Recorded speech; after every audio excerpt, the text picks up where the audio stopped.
अस्सलाम वालेकुम, मैं हूं रेहान तारिक और आप देख रहे हैं दस्तक। आलमी उफक पर बड़ी तब्दीली मुल्की सियासत में बड़ी तब्दीली का बायस बन सकती है, क्योंकि अमेरिका में अब ऐसी हुकूमत का कयाम अमल में आ चुका है जिसके बारे में यह तासुर है कि वो प्रो बानी पीटीआई है। जैसा कि डोनाल्ड ट्रंप बानी पीटीआई के बारे में नरम गोशा तो रखते ही हैं, लेकिन अब वो अपनी काबीना में ऐसे लोगों को शामिल कर रहे हैं। अब ये तासुर है कि जो माजी में बानी पीटीआई की रिहाई का मुतालबा कर चुके हैं। इसका मतलब ये हुआ कि डोनाल्ड ट्रंप पाकिस्तानी इंतजामिया को इशारा दे रहे हैं कि वो बानी पीटीआई के हक में ना सिर्फ बयान दे सकते हैं बल्कि वो पाकिस्तानी हुकूमत से उनकी रिहाई का मुतालबा भी कर सकते हैं। अब जैसा कि रिचर्ड ग्रेनल को डोनाल्ड ट्रंप का खुसूसी एलची बराए खुसूसी मिशन मुकर्रर किया गया। रिचर्ड ग्रेनल को बानी पीटीआई के हामियों में से एक समझा जाता है और वो खुद बानी पीटीआई को अडियाला जेल में रखना बार बार समाजी राब्ते की साइट एक्स पर आवाज़ उठा चुके हैं। 26 नवंबर को रिचर्ड ग्रेनल ने एक्स पर एक पैगाम में लिखा कि पाकिस्तान को देखें, उनका ट्रंप जैसा रहनुमा जाली इल्जामात पर जेल में है और वहाँ के लोग अमेरिका में सुर्ख लहर रिपब्लिकन पार्टी की वापसी से मुतासर हैं। उनका कहना था कि दुनिया भर में सियासी बुनियादों पर कार्रवाइयाँ बंद होनी चाहिए। अब इसी रोज़ उन्होंने एक ट्वीट बानी पीटीआई की रिहाई के लिए की। अब रिचर्ड ग्रेनल ने गुज़श्ता शब निजी चैनल की एक्स पोस्ट का स्क्रीनशॉट शेयर करते हुए दोबारा बानी पीटीआई की रिहाई का मुतालबा कर दिया। उन्होंने इस खबर का स्क्रीनशॉट शेयर किया। इसमें निजी चैनल ने उनके सदर ट्रंप के खुसूसी एलची बनने की खबर उन्हें हम जिन्स परस्त के तौर पर मुतारिफ करा के पोस्ट की थी। यानी जिस खदशे का इजहार किया जा रहा था कि डोनाल्ड ट्रंप के मुंतखब होने के बाद बानी पीटीआई की रिहाई का मुतालबा किया जाएगा, वो खदशा लगता ही है कि दुरुस्त साबित हो रहा है।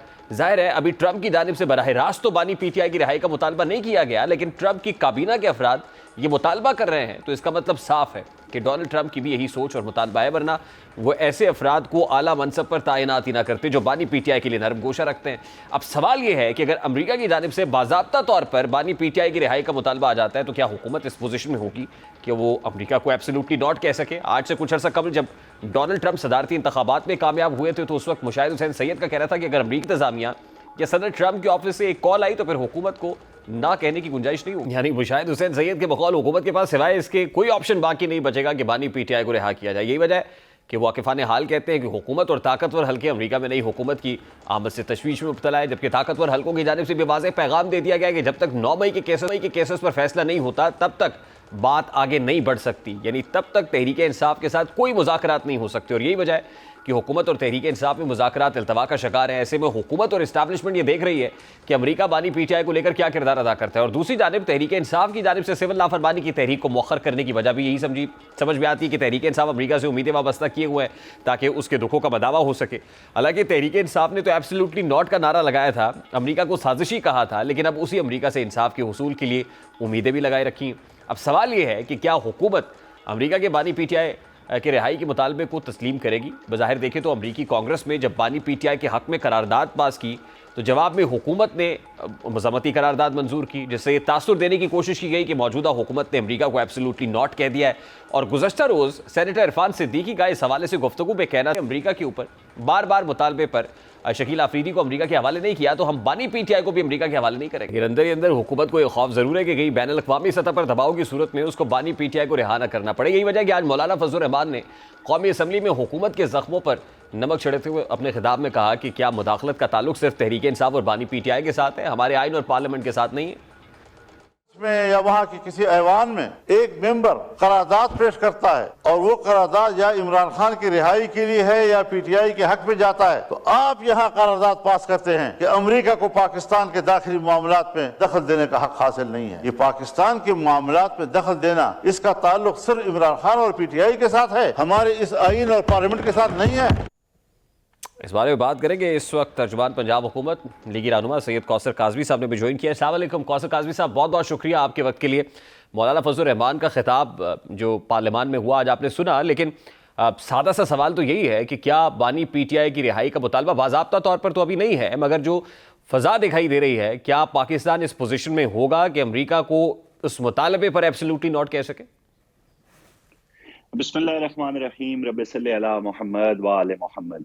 देखिए, बाज़ाब्ता तौर पर मुतालबा हो ना हो, लेकिन इस वक्त जो फ़ज़ा जिसकी आप बात कर रहे हैं वो तो तहरीक इंतशार जो है उसकी सोशल मीडिया के ऊपर बहुत ज्यादा एक हवा बना के पेश किया जा रहा है। बल्कि मैं एक जगह सुन रहा था कि तहरीक इंसाफ के एक शख्स फरमाते हुए, जो मैंने उनको सुना, वो ये कह रहे थे जी कि ओवरसीज जो पाकिस्तानी अमेरिका में आबाद हैं, क्योंकि वो रिचर्ड ग्रेनल के हल्का इंतखाब से हैं, तो इसलिए उन पे थोड़ा सा प्रेशर है उनका तो अगर अपने वो वोटर सपोर्टर्स के लिए और उनकी खुशनुदी के लिए किसी और रियासत पर अपने अहकामात मुसल्लत नहीं कर सकते, अपनी ख्वाहिश को मुसल्लत नहीं कर सकते, तो हैरत होती है मुझे इमरान खान के कल्ट में मुब्तला जो एक तबका है, जो उनका पैरोकार बना हुआ है, कि आप ऐसी सूरत हाल के अंदर एक दफा उनसे ये पूछने की जसारत तो कर लें भाई, अगर आप अमेरिका पे इन्हिसार कर रहे हैं कि वो आपकी रिहाई के लिए किरदार अदा करेगी, तो माजी में जो एब्सोल्युटली नॉट था, जो हम कोई गुलाम है और आजाद निडर और बेबाक किस्म के जो लीडर उम्मत मुसलमा के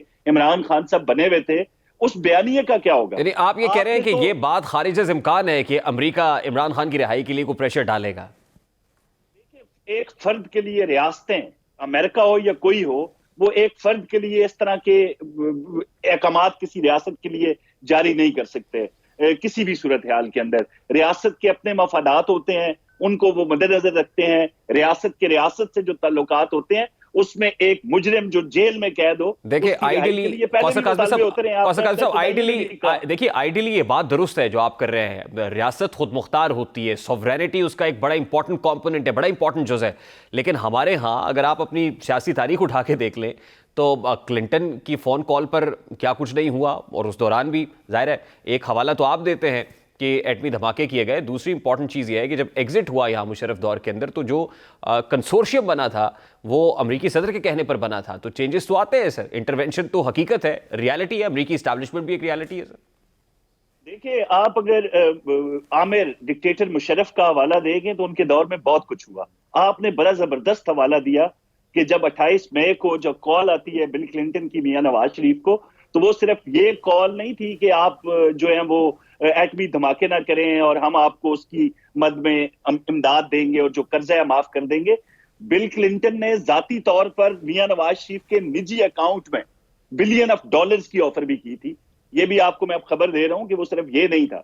अगर उन हालात के अंदर अमेरिका की फरमाइश को, उनके अहकामात को, जो भी था उसको रद्द करते हुए पाकिस्तान का दिफा जिस हुकूमत ने नाकाबिले तस्कीर बनाया था, आज उसी पार्टी की हुकूमत है पाकिस्तान के अंदर। यानी वो तो पार्टी आज भी इस इस पोजीशन में होगी कि एब्सोल्युटली नॉट कह दे। हम कह चुके हैं भाई, बारहा कह चुके हैं कि एब्सोल्युटली नॉट, अपनी खुद मुख्तारी पे अंदरूनी मामलात के अंदर किसी भी शख्स को हम कोई अहमियत नहीं देते। Then are you ready to pay the price? मैं वो प्राइस सिर्फ आपके सामने रख देता हूँ कि चीन से दरामदात पर 60% और दीगर ममालिक की दरामदात पर 10% टैक्स। अगर अमेरिका में पाकिस्तानी दरामदात पर 10% टैक्स लग गया तो पाकिस्तानी टेक्सटाइल सेक्टर के लिए अमेरिका सामान भेजना मुश्किल हो सकता है। एक्सपोर्ट्स, जैसे कि आपने कहा था ना, जब बानी पीटीआई ने एब्सोल्युटली नॉट कहा था तो उस वक्त डिफेंस मिनिस्टर क्या, प्राइम मिनिस्टर क्या, सभी ने ये कहा कि ये क्या बात कर रहे हैं, अमेरिका एक रियलिटी है, और अगर अमेरिका के साथ आप एब्सोल्युटली नॉट कहेंगे या मत्था लगाएंगे तो फिर आपको इकोनॉमिक फ्रंट पे बहुत नुकसान उठाना पड़ेगा।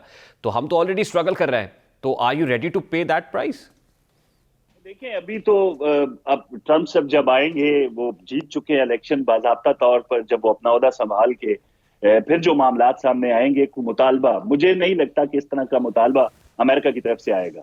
अभी बाकी जो आप कह रहे हैं एब्सोल्युटली नॉट, खान साहब ने कहा था, वो एक टीवी इंटरव्यूज तक महदूद था मामला। तो एक टीवी इंटरव्यू के दौरान उन्होंने एक सवाल का जवाब देते हुए ये कहा था। तो मुझे ये बिल्कुल नहीं लगता, बल्कि किसी भी साहिब अकल आदमी से आप पूछें तो वो बिल्कुल आपको बता सकता है कि रियासत इस तरह के मुतालबात हरगिज नहीं कर सकती किसी एक शख्स के लिए, किसी ऐसे शख्स के लिए जिसने माजी करीब में अमेरिका जैसी रियासत पर साइफर और साजिश के इल्जामात लगाए। ठीक है ना जी, मैं ख्वाजा आसिफ साहब, हुकूमत का इल्जाम बराह रास्त ख्वाजा आसिफ साहब पर लगाया और शहबाज शरीफ साहब ने एब्सोल्युटली नॉट को जो रिस्पॉन्ड किया था, ख्वाजा काज़ी साहब सुना आपने, हम तो किसी सूरत मुतामिल नहीं हो सकते कि अमेरिका के साथ मत्था लगाए। देखिए, मत्था लगाना और इमरान खान साहब को छोड़ना दो बहुत मुतजाद चीजें हैं। ठीक है ना जी, ये नहीं हो सकता कि अमेरिका, शकील अफरीदी के हवाले से हम इनकार कर चुके हैं ना, तो उसका क्या खमियाजा भुगता हमने, क्या नुकसान हुआ पाकिस्तान को। अमेरिका भी समझता है कि किसी रियासत के साथ किस किस्म का मुतालबा किया जा सकता है। जिस पैराए में आपने भी ये शॉट चलाए ख्वाजा आसिफ साहब के और वज़ीर आज़म शहबाज शरीफ साहब के, इसको अगर आप मद्देनजर रखें तो ये एक टोटली एक ऑपोजिट डायरेक्शन में चला जाता है मामला। जहां तक एक कन्विक्टेड मुजरिम के हवाले से मुतालबा आएगा अमेरिका का, हाँ ये होता है कि state to state give and take के मामलात होते हैं। ये नहीं होता कि एक तरफा कोई मामला हो। अगर अमेरिका कोई फेवर किसी भी मुल्क से चाहता है तो उसके बदले में उनको क्या दे सकता है। ठीक है ना जी, ये बहुत बड़ा सवाल है। दूसरा, साने 9 मई का एक मुल्जिम, एक फर्द जुर्म उन पे आयद है और ऐसे जो मुजरिम है उनको किसी दूसरी स्टेट के कहने पर हरगिज नहीं छोड़ा जा सकता। अभी फिर मैं आपको कहता हूं, इस हवाले से हुकूमत पाकिस्तान का जवाब होगा एब्सोल्युटली नॉट। एक तरफ तहरीक इंसाफ कॉल दिए हुए उसको एक्सटेंड भी किया, दूसरी तरफ मौलाना फजल रहमान से आज उन्होंने आज नेशनल असेंबली में जो उनका पर्टिनेंट इशू है मदारिस रजिस्ट्रेशन, उसके ऊपर MQM वफ्द की मुलाकात भी अब से कुछ देर पहले उनसे हुई है। ये भी एक बहुत बड़ा प्रॉब्लम है, वो भी सड़कों पे आने का इंदिया दे रहे हैं। तो आपको लगता है कि हुकूमत दो धारी तलवार पे खड़ी है? पीपल्स पार्टी नाराज़ है, ऑपोजिशन नाराज़ है, फिर इंटरनेशनल इस्टेब्लिशमेंट में जो तेज़ी से तब्दीलियाँ हो रही हैं, तो हुकूमत को तो बहुत सारे चैलेंजेस का सामना है। देखिए, सबसे बड़ा चैलेंज इस वक्त अगर मैं समझता हूं कि हुकूमत को नहीं, रियासत पाकिस्तान को है। जिस तरीके से तहरीक इंतशार की सियासत है, जिस तरह वो इदारों को, पाक फौज को बिलखसूस बदनाम करने की एक मुहिम चला रहे हैं, आर्टिफिशियल इंटेलिजेंस की मदद से वीडियोस बना के उनका प्रचार पूरी दुनिया में कर रहे हैं और पाकिस्तान को एक फेल स्टेट की सूरत में पेश किया जा रहा है कि जिस तरह इंसानी हुकूक की पामालियां सिर्फ पाकिस्तान के अंदर हो रही हैं। और मुझे हैरत होती है कि हर वो बंदा पाकिस्तान में इंसानी हुकूक के हवाले से बोल रहा है जिसने आज तक इजरायली मुजालिम की मजम्मत नहीं की, फलस्तीन के हवाले से वो बिल्कुल नहीं बोले। तो बाकी ये तो सबसे बड़ा मसला इस वक्त रियासत पाकिस्तान को दो चार है, जिस तरह की रविश तहरीक इंतशार ने शुरू की हुई है। बाकी जो अंदरूनी मामलात हैं, पीपल्स पार्टी से जो इख्तलाफात हैं, 16 माह की जो PDM की हुकूमत थी उसमें भी इख्तलाफात होते रहे। वज़ीर आज़म ने डिप्टी प्राइम मिनिस्टर इसहाक डार साहब की सरबराही में एक कमेटी बनाई थी जो बिलावल भुट्टो के साथ मुसलसल राब्ते में थी। आप देख लें, मौसम नकवी साहब हैं, वो आपको रोजाना की बुनियाद पे लोगों से मिलते हुए नजर आते हैं। तो जिसके कुछ जायज मुतालबात हैं उनको मद्देनजर रख के तमाम तर्ज जो इख्तलाफात हैं अपोजिशन के जो पार्टियां हैं या हुकूमत के जो हमारे एलाइज, उनके साथ हर मामला बड़ी खुश उसलूबी से तय हो रहे हैं। क्या हुकूमत ये तय कर चुकी? जी आप कंप्लीट कीजिए प्लीज। मौलाना साहब का जहां तक मामला है जी, अगर मौलाना एहतजाज भी करते हैं तो बड़ा पुरअमन किस्म का एहतजाज होता है उनका, बड़े मुहज्जब तरीके से वो आते हैं। आपने माजी में भी देखा कि इस्लामाबाद में जब वो बैठे थे तो एम्बुलेंसेस को भी रास्ता मिल रहा था, कोई बीमार आ रहा है उसका भी ख्याल रखा जा रहा था और ट्रैफिक की रवानी भी जारी थी। तो ऐसे एहतजाज से देखें कोई मसला नहीं होगा। और मौलाना, मुझे नहीं लगता कि इस नैज तक मौलाना जा सकते हैं। मौलाना के जो तहफ़्फ़ुज़ात हैं वो आइन और कानून के बिल्कुल मुताबिक उनको हर चीज समझा के, और हमें कभी उम्मीद है कि हम उनको समझा लेंगे। लास्टली कौसर काज़ी साहब, हुकूमत ने यह फैसला कर लिया कि PTI को एंगेज नहीं करना या कोई मुज़ाकराती कमेटी अनाउंस नहीं करनी? देखें, मुज़ाकराती कमेटी खान साहब ने, हमने मीडिया पे ही सुना है कि इनका हर बंदा जो आता है जी, खान साहब ने कोई 7 रुकनी कमेटी बना दिया। अब वो जो 7 रुकनी कमेटी है उन 7 बंदों के बयानात तक नहीं मिलते। खान साहब अगर वाकई संजीदा हैं मुज़ाकरात के हवाले से तो सबसे पहले तो मेरे ख्याल में साने 9 मई पे खुल के उनको माफी मांगनी चाहिए, ताकि जिस तरीके से शोदा की तस्दीक की गई, उनके जो खानदान वाले हैं उनको भी थोड़ा सुकून मिले और इदारों के हवाले से पूरी दुनिया को पता चले यार हम इतने कमजोर नहीं है। जिस तरीके से साने 9 मई के ऊपर उन्होंने एक तरीके से चढ़ाई की, एयर बेसिस पे हमले किए, GHQ पे, जना हाउस पे, तो ये पूरी दुनिया ने देखा।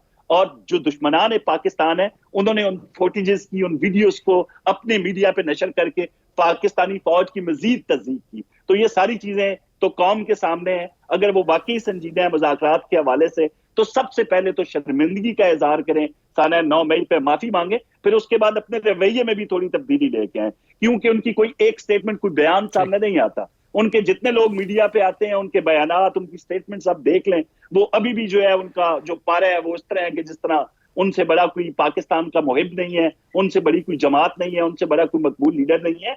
तो अपने रवैयों में सबसे पहले तब्दीली लानी पड़ेगी। बहुत बहुत शुक्रिया।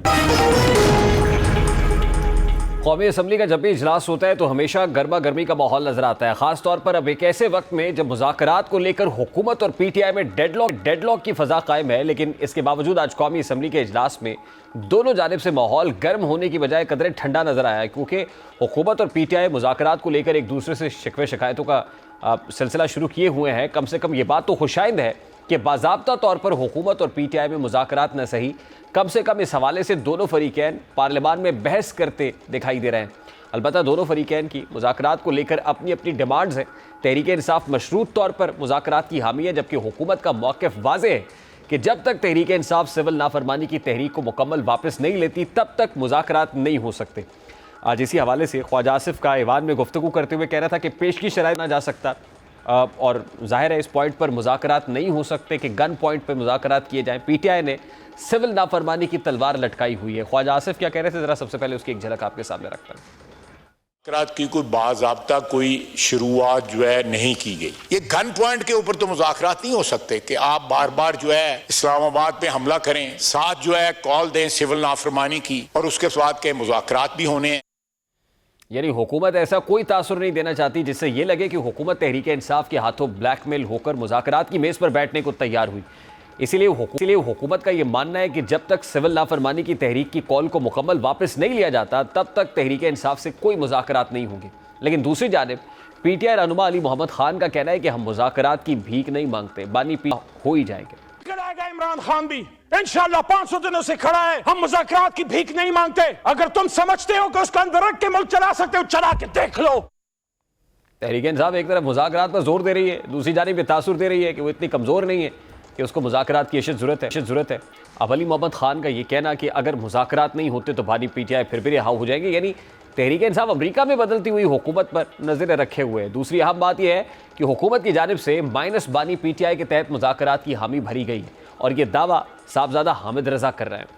उन्होंने बाहर निकल के ये माइनस इमरान खान मुज़ाकरात कर लें, तो भाईजान आप माइनस नवाज शरीफ बात कर लें, आप माइनस शहबाज शरीफ बात कर लें, आप तो कर लेंगे। इसलिए कि 3-3 मरतबा वफादारियां बदल ली हैं, हम नहीं करेंगे। इमरान खान की डायरेक्शन पर ही मुज़ाकरात होंगे सर, अगर होंगे। There will be no minus Imran Khan. अब डेडलॉक तो दोनों जानिब बरकरार है। हुकूमत और पीटीआई अपनी अपनी शर्तों पर मुज़ाकरात करना चाहते हैं। ऐसे में कशीदगी की फ़ज़ा को तोड़ना तो मुश्किल हो जाएगा। अब हुकूमती ज़राए तो यही कहते हैं कि बानी पीटीआई मुज़ाकरात की राह में सबसे बड़ी रुकावट है और मुज़ाकरात के अमल को 26 नवंबर के वाक़े ने भी बहुत नुकसान पहुँचाया है। पीटीआई के सोशल मीडिया और बैरून मुल्क मौजूद हामियों ने 26 नवंबर के वाक़े के हवाले से भी फ़ौज मुखालिफ मुहिम चलाई। फ़ौज और इसकी आला कमान के खिलाफ इस ताज़ा तरीन प्रोपेगेंडे के जवाब में फॉर्मेशन कमांडर्स के हालिया इजलास में तशवीश का इजहार करते हुए कहा गया कि कानूनन दारुल हुकूमत में फ़ौज की तैनाती के बाद अहम सरकारी इमारतों को महफूज बनाने और दौरे के लिए आए वफूद को महफूज माहौल फराम करने के मौका पर बदनीयती पर मबनी प्रोपेगेंडा किया गया। ऐसे में इस्टेब्लिशमेंट मुज़ाकरात में फ़रीक बनने के लिए तैयार हो ये मुश्किल है। यही वजह है कि पाक फ़ौज चाहती है कि मुज़ाकरात सियासी जमातों के माबैन होनी चाहिए। पाक फ़ौज का इसमें शामिल होना मुनासिब नहीं है। अब बहरहाल होना तो ये चाहिए कि मुज़ाकरात के लिए तमाम फ़रीक एक कदम पीछे हटे और मुतफ़िका तौर पर TORs बनाए ताकि मुज़ाकरात का रास्ता निकल सके, ताकि दोनों जानिब से आग को ठंडा किया जा सके। आज शेर अफजल मरवत ने खिलाफ तवक्को असम्बली में मफाहमत पर जोर दिया। हमारी तरफ से भी कहते हैं कि जी मुज़ाकरात नहीं होते हैं, अमूमन झूठ बोला जाता है कौम के साथ, बातें शुरू हो जाती हैं, बातें ख़त्म हो जाती हैं। लेकिन मैं जो समझा हूँ कोई भी मुज़ाकरात कामयाब हो ही नहीं सकते हैं जब तक सियासी कुव्वतें एक टेबल पे बैठ के वो TORs डिस्कस ही न करें और उन TORs को लेके फिर एस्टेब्लिशमेंट से भी बात करें कि ये हमारे TORs हैं, लेकिन पूरी कौम की नजरें इस ऐवान की तरफ हैं। अब एक तरफ हुकूमत और तहरीक इंसाफ में मुज़ाकरात को लेकर डेडलॉक है, तो वहीं पर JUIFA और हुकूमत में मदारिस रजिस्ट्रेशन बिल पर भी जमूद बरकरार है। आज कौमी असम्बली में गुफ्तगू करते हुए मौलाना फजलुर रहमान ने हुकूमत को खबरदार करते हुए कहा कि जब दोनों ऐवानों से ये बिल पास हो चुका तो हम सदर के जो है वो दस्तखत चाहिए। हम कोई मनफी प्रोपेगेंडा किसी मामले में नहीं पढ़ना चाहते। अगर ये काम ना हुआ तो हम भी होंगे और मैदान भी होगा। बिल इत्तिफाक वो एक एक्ट बन चुका है, उसका गजट नोटिफिकेशन किया जाए। हम किसी भी ऐसे जाल की तरफ नहीं जाएंगे कि जिससे मामला लटक जाए, लंबा हो जाए। हम गुफ्तगू या कानूनी रास्ते से मसले को हल करना चाहते हैं, मनफी गुफ्तगू नहीं करना चाहते, वरना मैदान आगे होगा, हम भी होंगे, दोबारा भी बैठ सकेंगे। आज इस मामले पर MQM वफ्द भी मौलाना फजलुर रहमान के यहाँ पहुँचा और इसी पर्टिकुलर सब्जेक्ट के ऊपर बात हुई। यानी मौलाना फजलुर रहमान भी हुकूमत के मसाइल या मुश्किलात तो बढ़ा रहे हैं। ज़ाहिर है हुकूमत और खुसूसी तौर पर इसके इत्तेहादी बिल की मंजूरी में रुकावट डाल रहे हैं। ऐसा लग रहा है जैसे मौलाना को ट्रक की बत्ती के पीछे लगाया हुआ है। अब हुकूमत मौलाना को यकीन दहानी करा रही है कि ये बिल मंजूर करा लिया जाएगा। किया, सेनेट ने भी, कौमी असम्बली ने भी किया, वज़ीर आज़म साहब ने अपनी एडवाइस के साथ वो रवाना भी किया। सदर मुमलिकत मोहतरम भी हैं और आइन में उनका रोल है, वो पार्ट है इस पार्लियामान का। उनकी तरफ से एक चिट्ठी आई है, उसको खुले दिल के साथ हम बैठ के कॉन्स्टिट्यूशन के अंदर रहते हुए, अगर ये बगैर ज्वाइंट सिटिंग के कंसिडर हो सकता है जैसे मैंने आपके सामने रखा। हुकूमत मौलाना के मुतालबे पर हीले बहाने बना रही है, लेकिन 26वीं आईनी तरमीम के हवाले से मौलाना फजलुर रहमान के मौके पर MQM मौलाना के मौक़िफ़ की तायीद कर रही है। खालिद मकबूल सिद्दीकी जब पहुँचे कन्वीनर तो क्या गुफ्तगू हुई मौलाना के हमरा, ज़रा वो भी आपको दिखाते हैं। 26वीं तरमीम के ऊपर हम सब के अपने अपने मौक़िफ़ थे। हमें ये मौका मिला कि इस हवाले से मौलाना साहब, मौलाना फजल रहमान साहब जो कि जमीयत उलमा इस्लाम के सरबराह हैं, उनके मौक़िफ़ को समझने की हमने और करीब से आके कोशिश की है। इनकी गुफ्तगू में, इनकी बातों में बड़ी दलील मौजूद थी और मैं समझता हूँ कि इस पर हम भी आगे चल के बात करेंगे, हमारे दरमियान भी गुफ्तगू रहेगी। मामला हल तलब है और मौलाना फजल रहमान तो ये कह रहे हैं कि बिल जुनून बन चुका है, सदर मुमलिकत दस्तखत ना भी करे, और आज उन्होंने एक तमसील भी दी है कि निकाह हो चुका, रुखसती होना बाकी है। आईसीसी चैंपियंस ट्रॉफी पर भारत ने सियासत का कोई मौका हाथ से जाने नहीं दिया। भारत की ये कोशिश थी कि वो अपनी तमाम शराइत पर इवेंट को कराए, लेकिन पीसीबी के सख्त और उसूली मौक़िफ़ की वजह से भारत पाकिस्तान के फ्यूजन मॉडल या हाइब्रिड मॉडल के तहत ही इवेंट के लिए राजी हो गया है। मीडिया रिपोर्ट्स के मुताबिक पाकिस्तान क्रिकेट बोर्ड और भारतीय क्रिकेट बोर्ड के दरमियान तमाम मामला तय पा गए हैं और दोनों बोर्ड्स के दरमियान मुआहिदा आखिरी स्टेजेस गया है। पाकिस्तान और भारत के क्रिकेट बोर्ड्स ने बाहमी ताउन के साथ आईसीसी को नए मुसव्वदे पर यकीन दहानी करा दी है, जिसके बाद आज हतमी ऐलान किए जाने की तवक्को है। मीडिया रिपोर्ट्स के मुताबिक चैंपियंस ट्रॉफी पार्टनरशिप या फ्यूजन मुआहिदे के तहत हाइब्रिड मॉडल के तहत खेली जाएगी। साल 2026 तक पाकिस्तानी टीम भारत के किसी भी आईसीसी इवेंट के लिए भारत का दौरा नहीं करेगी। अगर भारतीय टीम चैंपियंस ट्रॉफी के सेमीफाइनल या फाइनल तक नहीं पहुंच पाती तो इवेंट के दोनों सेमीफाइनल और फाइनल पाकिस्तान में ही खेले जाएंगे। ताहम अगर भारत सेमीफाइनल या फाइनल में जगह बनाता है तो एक सेमीफाइनल और फाइनल मुत्तहिदा अरब अमारात में खेला जाएगा। पाकिस्तान और भारत के दरमियान मुतवक्के चैंपियंस ट्रॉफी का मैच दुबई में खेला जाएगा और भारत अपने 3 ग्रुप मैचेस भी दुबई में ही खेलेगा। आईसीसी के ऑफिशियल इजलास में हाइब्रिड मॉडल की मंजूरी दे दी गई और पाकिस्तान और भारत के दरमियान इस हवाले से उसूली मुआहिदा भी मुकम्मल हो चुका है। हाइब्रिड मॉडल मानने की आईसीसी ने पाकिस्तान को 2027 के बाद विमेंस टूर्नामेंट की मेज़बानी भी दे दी है, जबकि 2026 के T20 वर्ल्ड कप के नॉकआउट मैचेस का मामला बाद में तय होगा। यानी पीसीबी को मुदब्बिराना हिकमत अमली से पाकिस्तान के लिए आने वाले आईसीसी इवेंट की मेज़बानी हासिल करने के इम्कानात बढ़ गए हैं। बहरहाल हम उम्मीद करते हैं कि पाकिस्तानियत को इसके न्यूट्रल मकाम पर शिकस्त देकर यह पैगाम देगी कि फतह के लिए मनपसंद ग्राउंड्स और माहौल का होना ज़रूरी नहीं है, बल्कि जीत का जज्बा भी होना चाहिए, स्पोर्ट्समैन स्पिरिट भी होनी चाहिए। ज़ाहिर है तो क्रिकेट ही, लेकिन क्रिकेट डिप्लोमेसी की बात की जाती है और भारत इसको लेके एक पॉलिटिकल फ्रंट खोल लेता है, तो हमारे लिए भी ये एक चैलेंज तो है। और लेट्स सी कि अब ये जब फाइनल डॉक्यूमेंट होता है तो क्या इसी मॉडल के तहत मामला सामने आते हैं या कुछ मुख्तलिफ हो पाता है। हुकूमत की ये कोशिश है कि वो सोशल मीडिया पर नफरत अंगेज़ मवाद को रोके और इस सिलसिले में हुकूमत इत्तेहादियों के साथ मिलकर मजीद सख्त कानून साजी के लिए भी गौर कर रही है। गो के इत्तेहादी भी इंटरनेट की सुस्त रवि पर सवाल उठा रहे हैं। हुकूमत पर तनकीद ये हो रही है कि वो चेक एंड बैलेंस नहीं रख पा रही और इसका नतीजा ये निकल रहा है कि आम सारिफीन को सोशल मीडिया ऐप्स के इस्तेमाल पर परेशानी का सामना करना पड़ रहा है। पहले हुकूमत इंटरनेट की सुस्त रवि पर मुख्तलिफ मौक़िफ़ देती आई है, लेकिन अब हुकूमत इस बात का एतराफ़ कर रही है कि इंटरनेट की रफ्तार सुस्त रवि का शिकार है और हुकूमत ने कौमी असम्बली के फ्लोर पर सिक्योरिटी खदशात की वजह से इंटरनेट में हालिया खलल और सोशल मीडिया प्लेटफॉर्म्स की निगरानी का एतराफ़ किया है। मीडिया रिपोर्ट्स के मुताबिक कौमी असम्बली इजलास के दौरान इंटरनेट की सुस्त रफ्तारी और सोशल मीडिया पर मुबैना पाबंदियों पर अपोजिशन की जानिब से तनकीद का जवाब देते हुए कैबिनेट डिवीज़न के पार्लिमानी सेक्रेटरी साजिद मेहदी ने कहा है कि हम सोशल मीडिया को दूसरे ममालिक की तरह बेलगाम नहीं छोड़ सकते। साजिद मेहदी ने इंटरनेट में तातुल की वजह सिक्योरिटी वजूहात को करार देते हुए कहा है कि हुकूमत VPN के इस्तेमाल को रेगुलेट करने की कोशिश कर रही है और अब तक 37,000 VPN रजिस्टर हो चुके हैं। इससे कबल वज़ीर ममलिकत बराए इंफॉर्मेशन टेक्नोलॉजी शहज़ा फातिमा ख्वाजा ने एतराफ़ किया कि पाकिस्तान में इंटरनेट की जो सुस्त रफ्तारी है वो है, मौजूद है और वैसी रफ्तार दस्तयाब नहीं है जिस तरह होनी चाहिए। इंटरनेट आज एक अहम तरीन ज़रूरत बन चुका है। अब कम से कम हुकूमत इस बात का एतराफ़ तो कर रही है कि इंटरनेट की स्पीड सुस्त रवि का शिकार है, इंटरनेट सुस्त है।